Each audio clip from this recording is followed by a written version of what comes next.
hello. Welcome back to the No Cap Zone. I am APT Songs, and over to this side, dagnabbit, this side over here. You got it last time. I did. It's like I was for the mirror thing. Okay, so this side over here. Joe Hollywood was good. And then down here, down here. Nikki Payne. Follow me on Instagram at Capping for Likes. Hey, yes, Capping for Likes. Yes, I got mine at Phil B Trippin'. Yeah. Anyway, so today we are talking about there was another rapper's death out here in La La Land. The rapper named PnB Rock. I keep wanting to say PnB Smooth for some reason, but that's not what his name is. Old school, that's why. That's why, yeah. But yeah, rapper PnB Rock.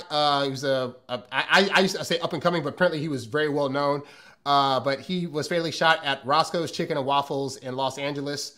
According to the story, he was shot during a robbery in Los Angeles. Basically, what happened was he was at Roscoe's. His girl posted up on Instagram a meal that they were having and where they were located. And then some people came, I guess got his jewelry, shot him, and then fled out the scene. And then he got taken to the hospital where he was pronounced dead later on. So that's basically how the story went. And so I guess we're here today to just kind of talk about our thoughts about the story in general and just about, like, I don't know, rap and violence and all that stuff. So what are your guys' thoughts on this incident? Well, I mean, to me, it's bigger than just this incident. Like, because part of what's coming out of it is a lot of the entertainment industry talking about, being safe and posting locations. Like, it was not fully, if that's the thing or not. But now the police are like definitely saying this is what this is about. It wasn't just the girlfriend. He posted before showing his jewelry, like when they first got there, and they said it was like 45 minutes that they were at the place. And then the girl posted the meal and something else. So it gave the people time to see where they are, what he had on him, and show up. So now you have all these rappers, entertainers like, yo, LA is not the place to do that. Like, we don't wear real stuff out. It's just gotten to a point where the environment is not what you think it is. So the reason I wanted to kind of tackle this topic is just the whole thing of LA. Like, LA, Hollywood, everybody kind of sees this like glitz and glams, but then there's also like this hood side of LA. And if you're kind of mean, like people come out there thinking like, oh yeah, we're just gonna go and like see celebs and be at the beach, and then you get robbed at the diner, and it's just like, dude, like what happened? Like, is it that serious? And it's just like, you got to understand the culture. You got to understand what's really happening. It's really people out here starving. It's really people that will actually run up on you. And so I don't know. It's just like people don't fully understand how the whole dynamic works. So to me, that's what was important about this conversation.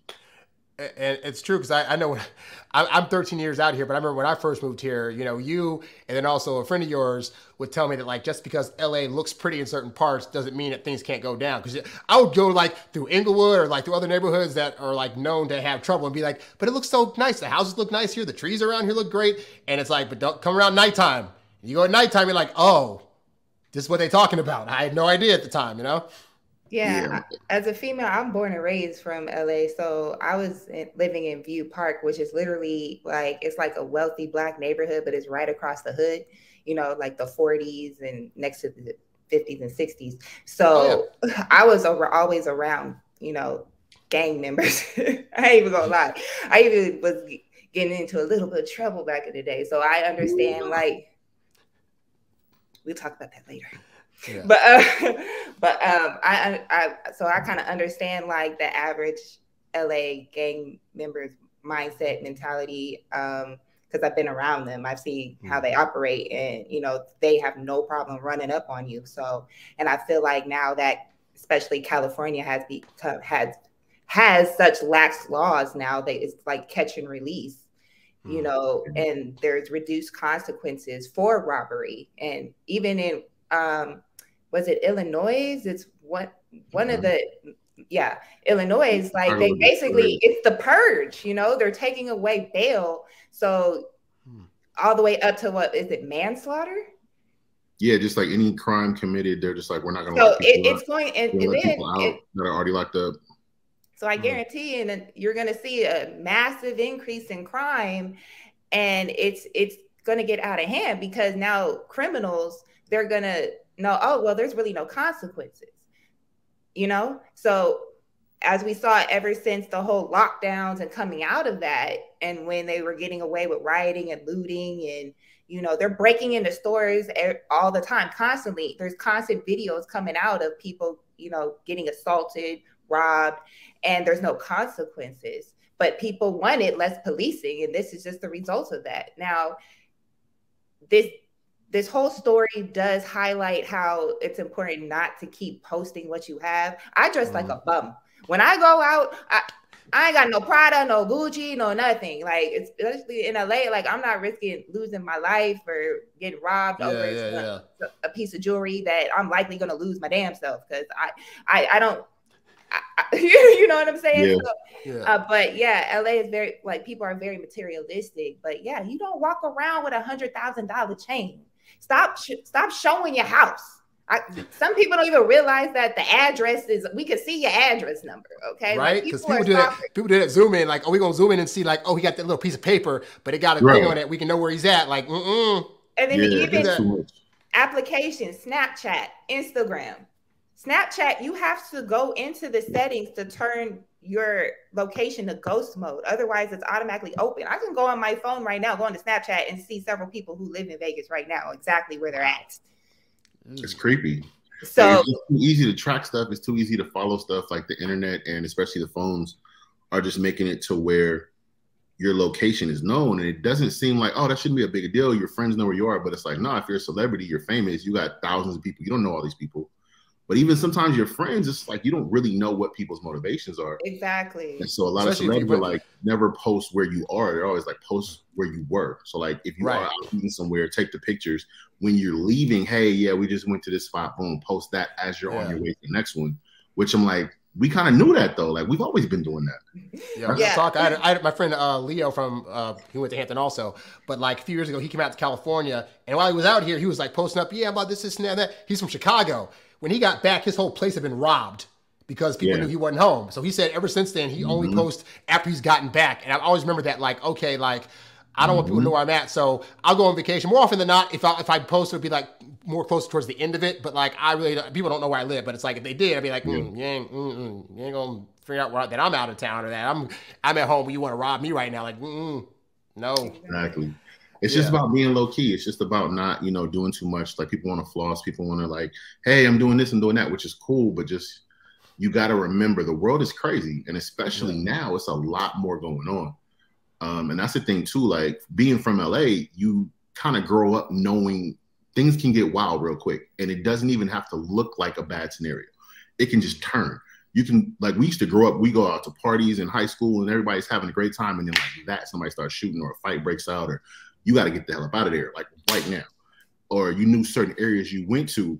It was just like, okay, about 11 o'clock, we should probably start heading about. And we can go out all the time. Like we hang out here, and it's a certain point in the night. We don't even really have to communicate. We just look at each other like, it's not a bounce. Networking, doing whatever. And then we'll just kind of give each other that look like food, bounce. And we out. Like we got to shut it down. We got to wait to the end. We got to roll. Cool. We interacted. We out, nigga. Because there's always there's always a certain time, like when too many, you can feel the vibe change. You can kind of. I've always had that kind of sixth sense, like, because I'll do things like I'll go to places and then I'll just be like, maybe it's because the introvert in me, like I'm just tired, or I'm just like, oh, this is kind of a lot of people, I'm gonna go home, and then I'll hear the next day, oh man, after you left, this thing happened, and that's happened so many times. I be like, oh well, I was in bed. My whole high school experience. Every time my friends to this day will be like, yeah, every time when Joe left, within 30 minutes something crazy happened. So it got to the point they were like, Joe, when you leave, we're leaving too. Like my friend group just decided, like, whatever, you're like the guy. You bounce, we all out of here because we ain't trying to get caught up in the craziness. Yeah. Like LA is such a melting pot of like gang culture. So I remember when I went to it was Summer Jam. We couldn't even get along. Okay, there was like hoods from all over SoCal at this mega, radio concert, to the point where shit got out of hand. Like there was literally like a couple bleachers down, and there was like Bloods versus Crips about to fight with me and my mom right there. We like, you know, like what's about to pop off, and then things are going down in the pit in front of the stage. They throwing bottles at LL Cool J or whatever, and then so like they came out like we were still waiting. You paid for this concert. You paid for this concert to mess Nelly, it up. Damn it, Murder Inc. and Nelly. That's who we was waiting for. So of course they came in and said like we're gonna shut this down, and that was the wrong thing to say because everybody just went ape shit and just started like diving across the stage. Helicopters came. All the gangs started fighting each other. So it's like LA is no joke. It's like they show it one way on TV, but it's gotten so much worse, especially with the homeless population. So, you know, it's not what it used to be. And even what it used to be was still, you had to kind of be on your P's and Q's. Otherwise, you at risk, you will get robbed. It doesn't matter if you're in Beverly Hills, Santa Monica, the Valley, Anaheim, you will get robbed. Yeah, it's everywhere. Because it crosses over. Like, it's not like there's actual lines and actual borders. Like, there's certain areas, you know, this is where people live. But it's nothing to go to Hollywood. It's nothing to go to Santa Monica, like you said. Like, these places aren't that far away. Like, South Central to Hollywood is only like 20 minutes. Still Hollywood. I'm like, gangs hang out at City Walk all the time. Yeah, they so target it's just like, you got to just, A, know where you are, but B, just have that mindset of, like, keep your eyes open, keep your head on a swivel. Don't think everything is okay just because you're there. Oh, it's Hollywood. I'm going to go party. I'm going to get drunk. I'm going to be out here flossing with my jewelry on. And then you don't have your jewelry on. Yep. Like, we grew up with dudes who would go to parties and they would be like, you know what? At midnight, we going to snatch chains. So we would know ahead of time at midnight, we need to go ahead and get up out of here because they're going to give a call. And as soon as they gave the call, whoever's next to you, grab his chain, punch him. Holy cow. A little thing in the back pops, your chain's gone. Even with parties, like, I'm not going to say no names, but like back in the day, I was, you know, like I went to a party with some people and we weren't even invited. We were just wandering through the hills and they somehow found this white dude's party in a mansion and just got us in. And so people look at it like, we don't know who they are, but okay, cool. You know what I'm saying? And then come to find out, like, they going through their rooms, like, trying to stealing shit. Yeah. And I was like, I got to get the fuck up out of here because I'm not going to be associated with this. I don't know who this man is, but he got money. He's in the business. And, you know, it's like you putting me at risk doing dumb shit. So it's like, you got to be careful who you associate with as well because people... be on some janky shit out here. Yeah, that's a hard lesson I learned too, because like half the industry might be former gangbangers or former criminals, like because they're all trying to come up too and get out of the life and all the rest of this. So I worked with some Hollywood cats that I didn't know were as deep in as they were.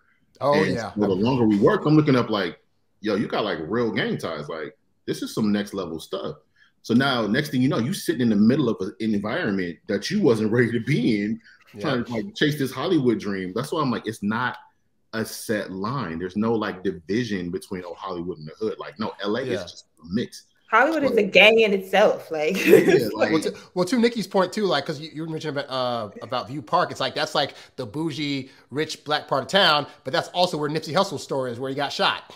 Like, I got my taxes done in the complex, like at the tax place right next to where he was shot at. So that's why I was like, I go there all the time. Like that's where I would get my weed. So I was just like but that's like a prime example. Like, oh, Nipsey Hussle, he's a celebrity, he's a star, he's a gangbanger. Like he's not a former like 60s is three streets down. Out of gangbanging and then go into the corporate world. Like that's still a part of you. You still hang with the people you hang with. So it's like that's still around. So that's the thing. It's like it's not like, oh, now that you're out of it, everything from the past is erased. It's like, no, this is still active. It's still people out here that are on site. I mean, like they see the person and start shooting. They don't care if it's kids. They don't care if it's Hollywood executives. They don't care if they're on Melrose or freaking Rodeo. It doesn't matter. It's like, oh no, these areas are okay. It's like, nah, it's some crazy stuff going on out here. So that's what all the entertainers like Ice-T was like, dude, you guys got to understand. This isn't a vacation spot. Like, if you're going to come out here on vacation, that's fine. Stay in a little hotel, stay at the beach. As soon as you're like, oh, I'm going to go over here, I'm going to go over there. So the thing with this was like, oh, he's going to go to Roscoe's. Oh, yeah, Roscoe's is cool. It's like cool to hang out Roscoe's. You're still in the midst of the area. You're still right in the middle of like the beehive going on right here. So it's just like, you got to know this is not just, oh, everything's cool because in a Roscoe's. Like, no. Right. You still got to know it's people coming through. they're blaming it on the social media, but it could have been as simple as somebody saw him and called the homie, like, hey, yo, run through. This dude got a house on his neck. Come get it. Like, stuff happens. Well, it's interesting you bring that up because I actually was thinking about this first with him because I went back and saw some interviews he had done a few days prior where he was talking about how like dudes will be like, man, you too scared to come here and come to this hood and yada, yada, yada. And he was like, and I'll just pop up like whatever. And I've noticed a trend now of like, people popping off, like rappers in particular, thinking they can do some stuff. Like I think back to like, you know, Pac stepping to the, I think it was I don't know if it's the Bloods or Crips that he stepped to in Vegas, got killed. Then Biggie was like, hey, like West Coast beef, I don't care, I'm gonna go to Cali anyway, got killed. This dude's like, I can go to any hood I want to, got killed. And I'm like, what is it with these guys thinking that they need to prove something by going to these hoods? Like, what is it about that that's like, that's making them want to do that in the first place? I mean, there's like the street cred side of things. Like I'm legit. I got like the ability to just be good everywhere. And I'm like, to a certain extent, like there are people who are respected, but ultimately to me, I'm like, you got to understand there's always snakes. Like, even if you do have a certain level of respect, even if you do have like a certain clout, that doesn't mean everybody's on team. I'm about to bring up some old school, but it's a movie called The Warriors. I don't know if y'all ever saw this. But you know, classic movie, New York gangs, whatever. But the whole point was they had this big meeting, and the dude was like, "We're gonna bring everybody together." Everybody was on team, and it was one dude. It was one dude in the audience of like 100,000 gangbangers, and this one dude was just a hater. And he was like, "You know what? I just like cause trouble," and he just shot him. And when he shot him, it set off a gang war that rippled throughout all of New York, and that's what the movie was about from the 70s. It's just the whole thing of like, just because you think you're good doesn't mean you're invincible. Nipsey was in his own hood. Like he was at his store on his block, like his people. And the thing was like, the way it went down is somebody from within his circle that fell out of grace that came back on it. It's the whole thing of just like, you gotta just be aware and be focused. Like something crazy could pop off. I need to be aware. And to the whole traveling alone, I was noticing with PnB Rock, his brother was like, why didn't you have me with you, dude? His brother was like, I should have been there. Like he's so broken up because he didn't go with him the one time something crazy happened. Same with Nipsey. He didn't have a security that day either. He has bodyguards. He has his brother. He got a whole gang with him that should have been there. It's like, I'm gonna go by myself because I'm good. Well, I think one time they let you slip in, like. I think at some point, like, especially with celebrities, like they start to get a certain level of comfort because they're like, oh, well, I have this status, so I'm good. You know, like I'm popping, people like my music, people like probably majority of their experience is people like praising them or just happy to be around them or excited or some kind, you know, cloud chasing, whatever.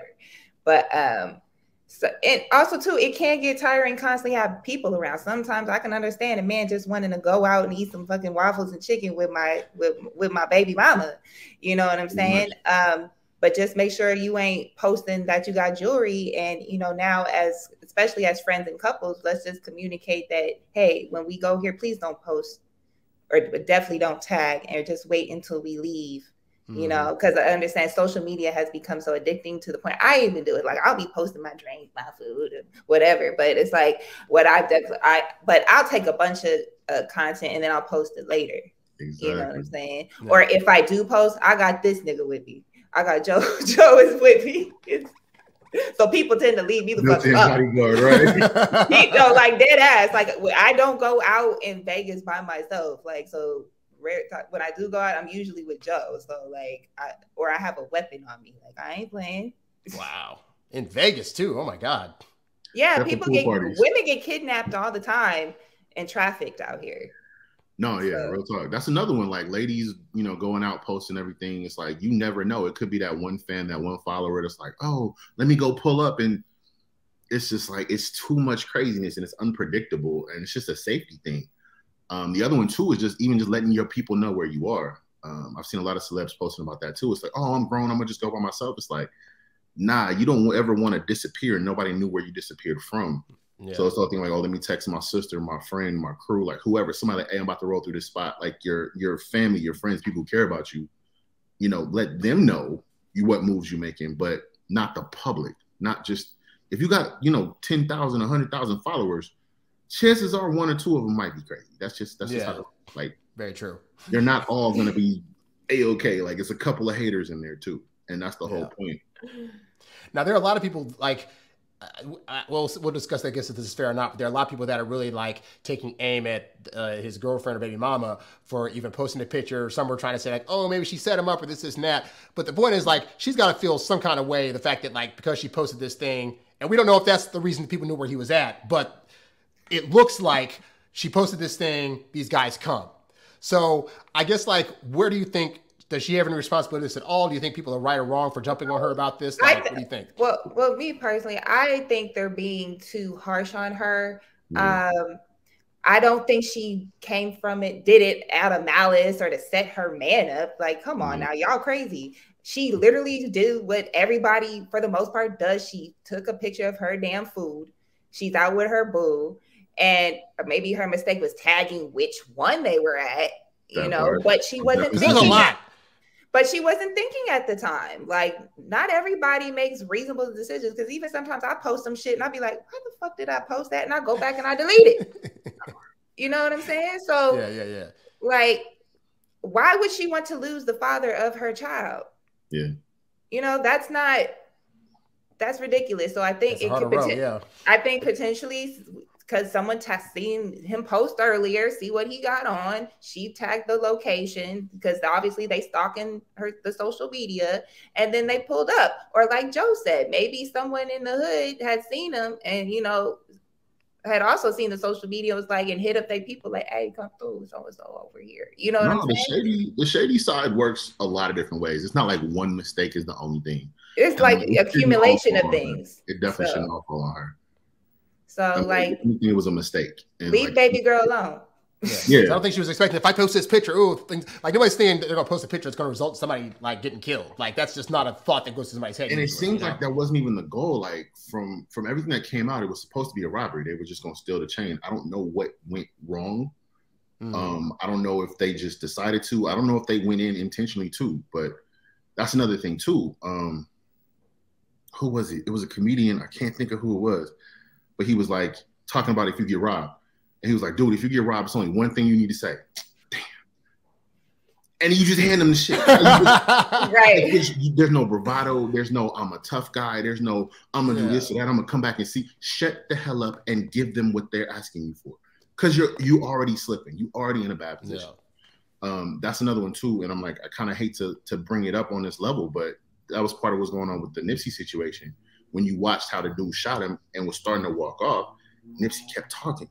Yeah. And a part of that is that bravado of like, nah, man, I'm gonna see you. This ain't over. You know what I'm saying? When I get back.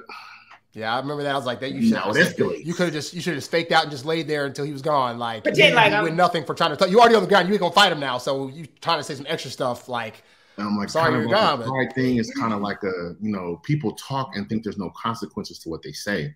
And I'm like, yes, there's the whole freedom of speech, but a part of that comes with you're still responsible for what you said. There may be a consequence that comes with it. And a lot of times we don't think about how far that can go. So like I said, I don't know if that's what happened in this scenario, but from what came out, it seemed like they went to take his chain. So once again, this is important. This is my logo. It's gone. Like, a lot of rappers got their chain snatched in LA, a lot. And if you talk to some of the LA rappers, they'll sit there and tell you stories about how they went and got the chain back for the dude. That was one of Pac's things. Pac was like, yeah, they came out here, got their chain snatched. I went and talked to the dudes that did it and got their chain back for him. And he was like, don't come out here being stupid. But that's why he was mad at Biggie, because he was like, he was in Biggie's city and Biggie didn't have any pull with the people in his city. And he was just like, how you don't know who shot me in your own town? Like, if you would come out here, I could tell you who did it.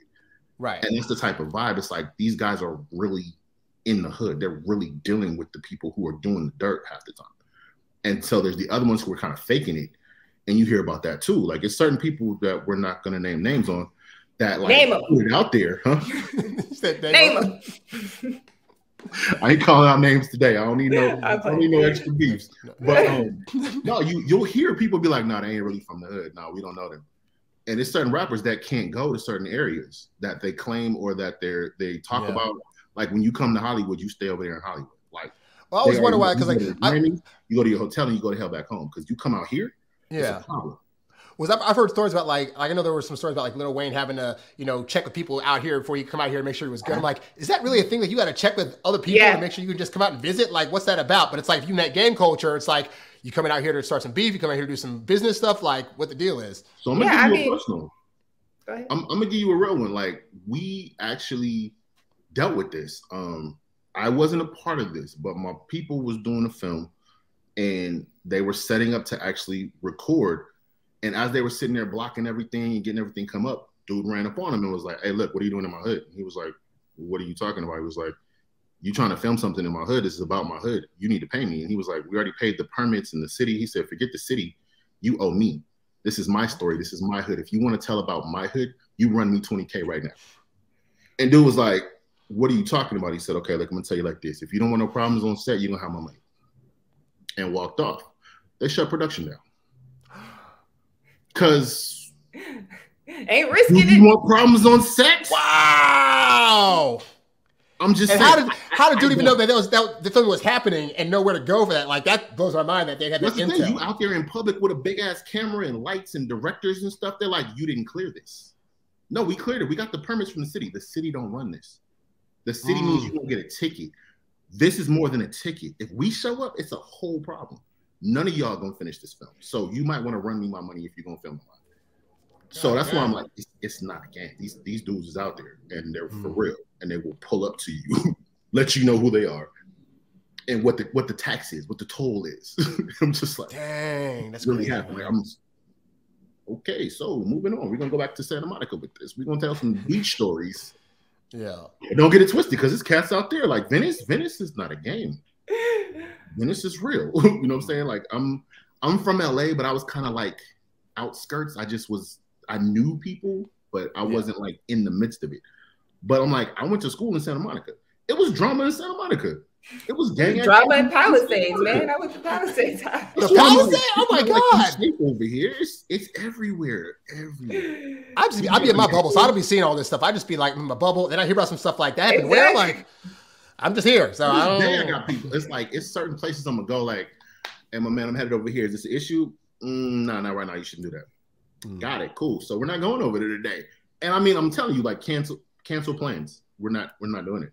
Oh, yeah. Like, every time I move, I hit up you, and I hit up our other friend. Just be like, "Hey, is this a safe area? Is there any beef going on right now? What's this climate like?" So make sure you had that plug. I was like, I need you to know. And like I said, it's not like they involved in nothing, but they know some people who know some people. If something's going down, you're gonna hear about it. I'm so far over here, I'm not gonna hear about it. So I'm not trying to be in the wrong place to run. Hey, is this block good? No? How no? Don't do it. Got it. No problem. Hey, so let's go to Hollywood. Let's go to Hollywood Roscoe's, because we don't need to be on that side of town right now. Yeah. And it's just what it is. It got nothing to do with you, but you in the wrong place at the wrong time. People catch strays. People get mistaken for people. Sometimes it's just the whole, like, we don't like how you look. You know? He looked at me wrong. Age-old, infamous, where you from? I know so many people, like, I was just minding my business, walking down the street. Hey, where you from? That's not a good question. The fact that you're being asked that question is already a problem. Yo, I'm a female, and I had a dude walk by me. It's like, keep it crippy, cuz. I'm like, but then I realized I am wearing all blue. And so I was just like, oh shit, I ain't wearing this no more. And there are female gangbangers. Like, people think it's not a thing. Like, no, there's women out there that cut your head off. Like, it's dude, it's super real out there. So it's one of those, like, kind of keep in mind. And like me growing up, we had to know what to wear, what not to wear. Like, it was certain stuff. Like, it was certain teams you just don't. Right. Bad plan. Oh, I like this little jersey. No. I'm gonna put this hat on. No, you're not walking around this area with that. Like, you had to know the codes. You had to know. I remember in Inglewood, they were like, when we were in Inglewood, there was definitely certain things. Just like, hey, like, try not to wear this outside. Like, you can if you want to, but like, maybe not walk. We were roommates back in the day. Me and Aaron used to live in a spot in Inglewood, and there were a couple other people who rolled through, who stayed with us for a little while here and there. And I'm like, I really had to kind of look. We're good. Our little streets are black is cool, which I found out was questionable. But for the most part, we were good. But I was like, don't turn this corner. Don't go that way. And if you end up over here, like, the other homie literally called me one day, like, dude, I'm being followed home. These cats are on me. I hopped in the car, drove over, picked them up. I was like, get in the car. He used to take the bus. He used to ride his bike. Wrong place, wrong time. Got the wrong attention. He was shook. And I was like, I gotta go save him. And the whole thing is, I don't know what's going down. I don't know what's going to happen. But all I know is if something happens to him, his mom is calling me. Hey, Joe, what happened to my guy? I don't know. How you say I don't know? Get in the car. Yep. Like one way that we're going to do it. But easy way, get in the car, we out of here. But hard way was an option. I just wasn't trying to. I don't like the hard way. I would much prefer to not go the hard way. But you're coming home. You're gonna make it home. Yeah, that's the whole thing. So just get home. So with all these rap, I mean, yeah, like Pop Smoke also got killed like year before last year. Again, had some jewelry stuff on. I think Extentacion, same thing. Like he was showing off his car, stuff like that. He got killed. So like, at what point do you think rappers are gonna be like, hey, maybe I shouldn't like show off all my stuff? Like, no.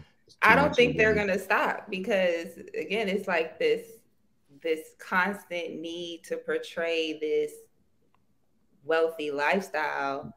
I mean, the chain is probably fake or loaned anyway, but well, that's the thing. They figure a rapper's chain won't be fake, which is why they're high targets. Yeah, most guys out there, but you would think figure he got the money.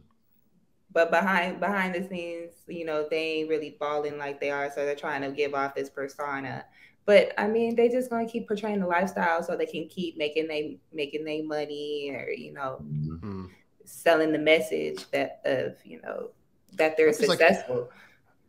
I'm just like, who's wearing all that jewelry to Roscoe's?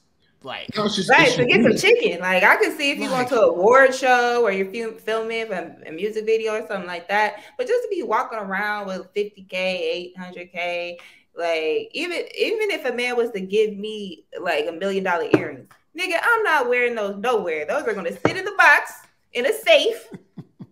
Let it appreciate value as collateral for some shit in case real talk. Something happens. We could pawn them bitches and sell them, and then I can.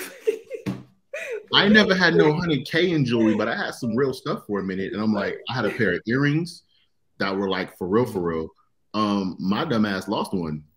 I'm in Mexico. There was a hole in the floor to the beach below. I was like, and then I had like a watch and a chain. I used to wear like a bracelet, like a little matching set. It was fly as hell.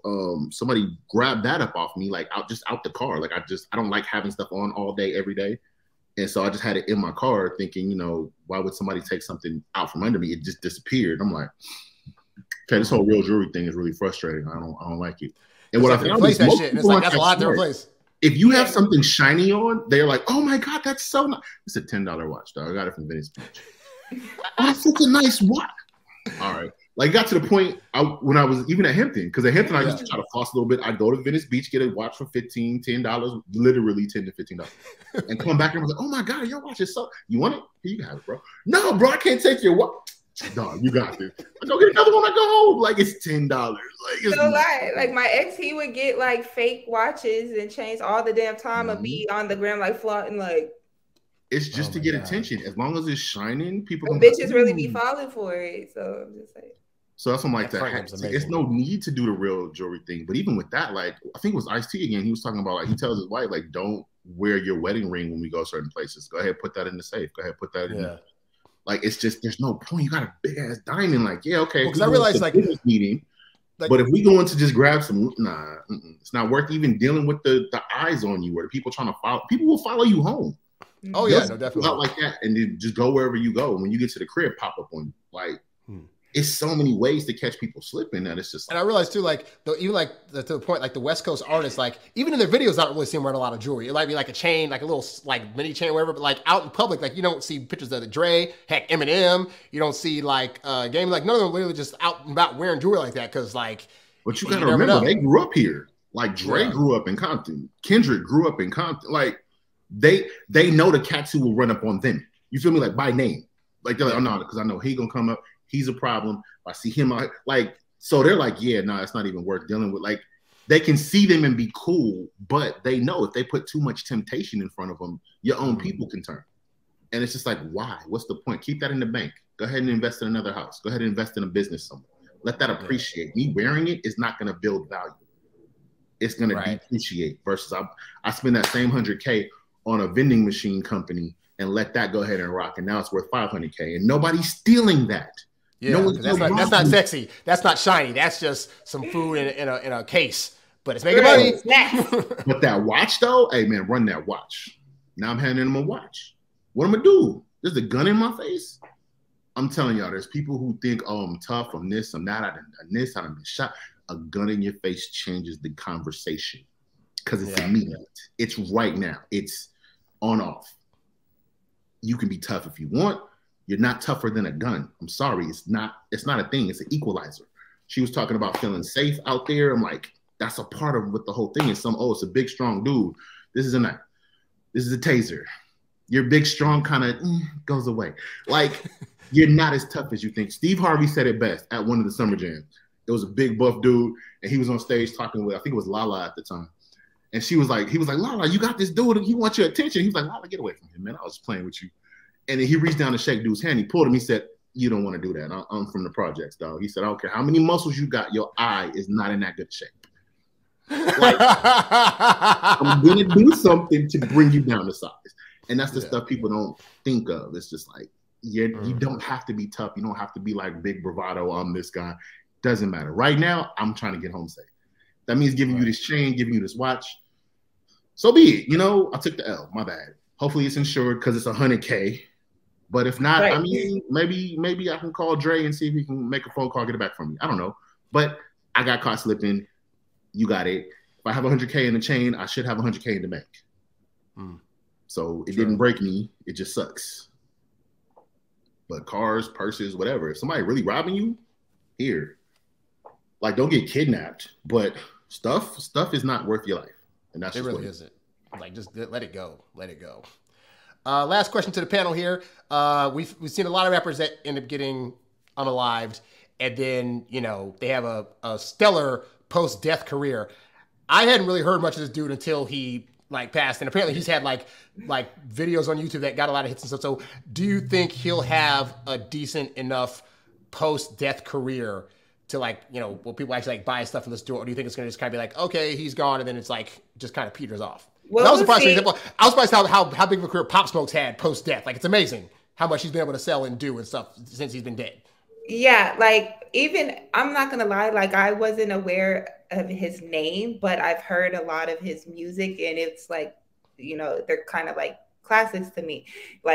I know the song. I was like, oh, that was who it was. Yeah, he did Every Day We Live. I was like, oh, I know that song. Yeah. But it was similar with Nipsey as far as Nipsey, he was a known artist. You'd hear him every now and then on the radio. You knew some of the songs, but he was not as big as he was until after he died, to be honest. And that's when they turned over in the hood to Nipsey Square, and I'm like, I live over there. You know what I'm saying? But I wasn't deep in that hood as far as with the gangs and all that, but it just, I noticed an instant change. Now there's murals of him, and there wasn't all that before. So now his death did kind of spark a little mecca. So because people come across the country to come to see where he was shot, and you got which is so weird to me.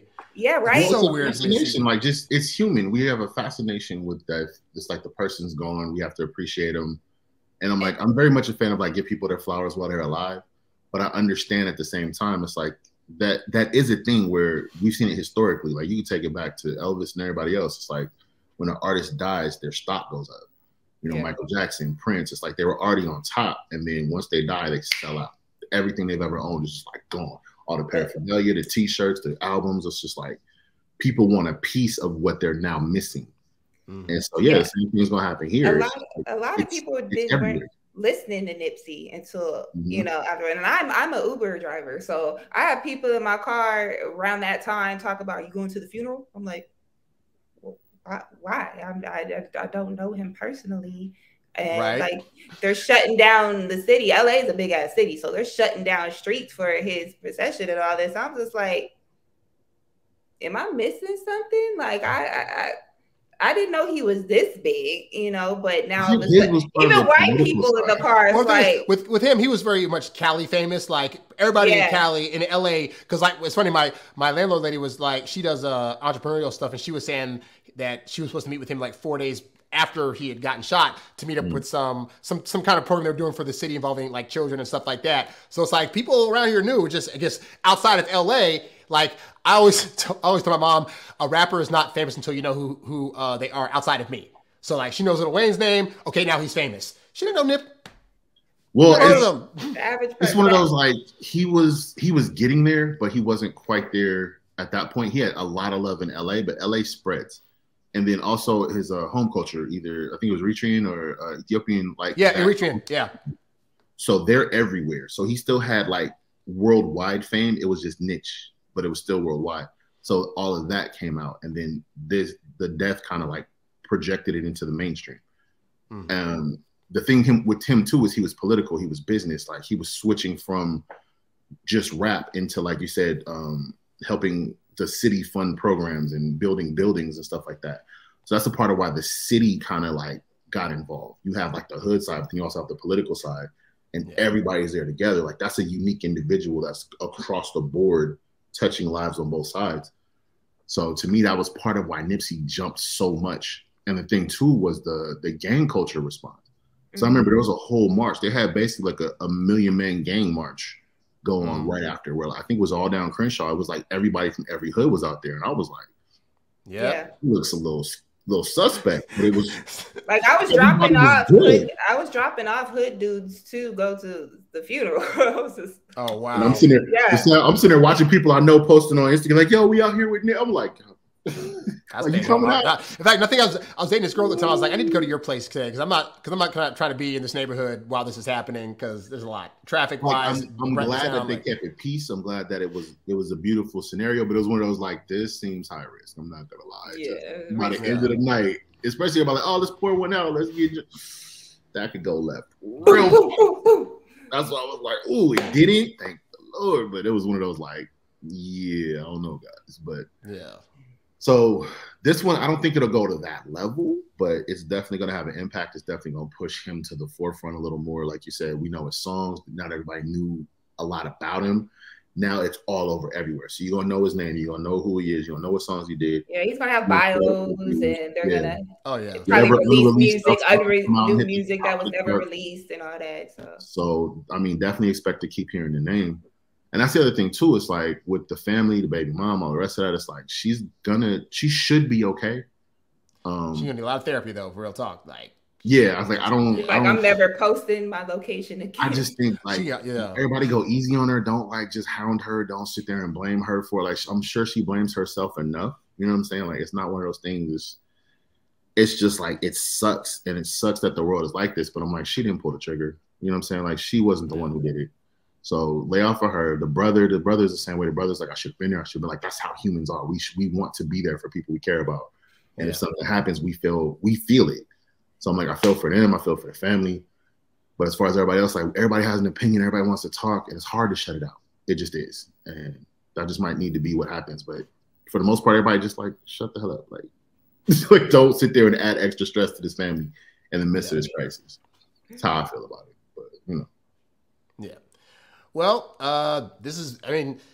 hopefully his family will sympathies out to his family. And I hope that, his baby mom and his kids are taken care of. And because ultimately it's a sad situation. Like you don't want to see really anybody go through that, but especially like, hopefully there'll be some lessons learned from this also.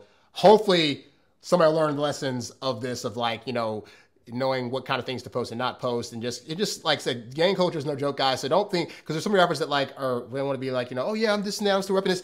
I've been watching a lot of interviews with Tony Yayo in particular, talking about his time with 50 Cent and how like 50 was like, he got shot 9 times. So the way he moved was always like, look, we got to get out of the hood. I ain't trying to go back. I ain't trying to show off stuff when I'm in these places, like, because he just knew, like, he already faced death and survived. Like, I ain't trying to go through that again. So hopefully people will learn more of that lesson from all these other various people that this is happening to. But, who knows if they will or not. So that's all we got for today's show, guys. Be sure to give us a like and a subscribe on wherever you're watching this, and follow our Instagrams. Again, I'm at Phil B. Trippin. Oh, me? Okay. At Captain for likes. And then over here. Pointing at him. And Joe Hollywood TV. You know what it is. Yeah, you do.